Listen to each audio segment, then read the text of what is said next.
어떻게 사진을 분석하는지 함께 한번 보실게요.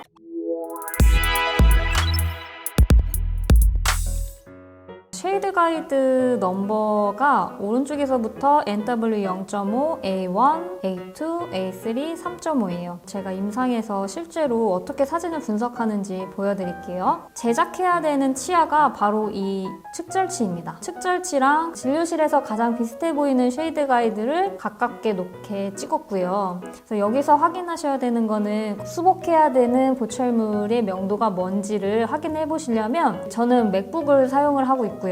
이 맥북에는 기본적으로 사진을 띄워 놓으면 이 마크업이라고 하는 아이콘이 있어요. 그래서 마크업을 눌러주시면 그 안에 이 산 모양으로 되어 있는 게 색상 조절을 할 수 있고요. 이 색상 조절에서 채도를 0으로 줄여주면 이렇게 사진이 흑백으로 변경이 됩니다. 밝고 어두운 정도를 확인할 수가 있는 상태가 된 거예요. 그 상태에서 마우스 커서를 치아를 크게 3등분으로 나누잖아요. 그래서 이 3등분에서 중앙 부분 을 이렇게 드래그해서 코맨드 C, 코맨드 V를 하면 그 부분이 조각이 떨어져서 나오거든요. 그래서 이 조각을 이 쉐이드 가이드의 같은 부분에 놓고 보는 거예요. 보시면 A1보다는 살짝 어둡죠? A2보다는 살짝 밝아요. 이 치아의 명도는 A1과 A2 사이이구나 라는 거를 알고 가시면 됩니다.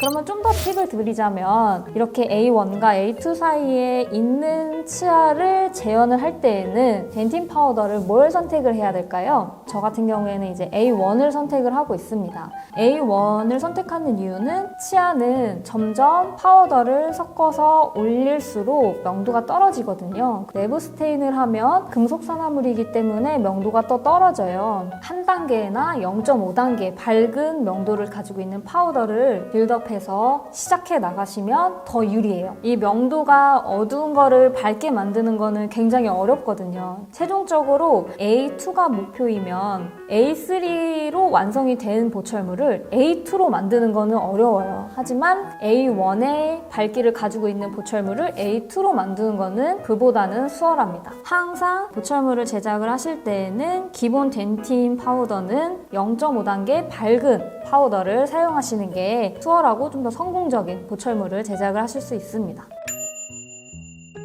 지르코니아 보철물이기 때문에 코핑 자체도 이탈과는 다르게 투명하잖아요. 그렇기 때문에 반드시 이 명도는 0.5에서 1단계 정도는 밝은 명도를 가질 수 있도록 시작을 해주시는 게 좋아요. 이제 치아가 가지고 있는 색이 뭔지 궁금하다. 이게 좀 애매한 색일 경우가 있어요. 그럴 때는 채도를 맥수로 놓는 거예요. 그래서 채도를 강하게 변경을 하면 중앙에는 노란 기운이 있고 서비컬 쪽에는 붉은 기운이 있어요. 이런 색을 가진 치아구나 라는 거를 인지를 하고 거기에 맞는 스테인을 섞어서 사용해 주시면 됩니다. 지금 보시면 이 사진은 쉐이드 가이드 넘버가 안 보여요. 근데 사실은 쉐이드 가이드 넘버는 보이게끔 사진을 찍는 게 맞고요. 선생님들께 좀 더 크게 확대한 사진을 보여드리기 위해서 제가 사진을 크롭을 했어요. 저는 항상 사용하는 쉐이드 가이드 넘버가 같기 때문에 저는 늘 알고 있습니다. 그렇게 해서 이제 완성된 사진을 보여드리면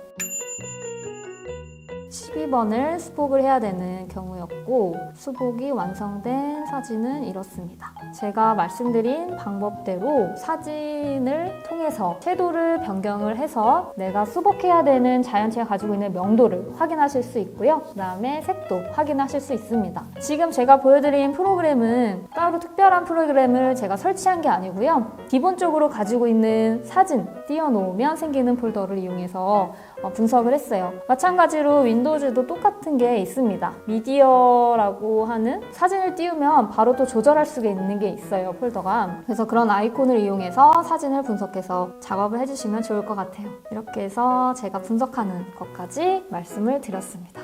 감사합니다.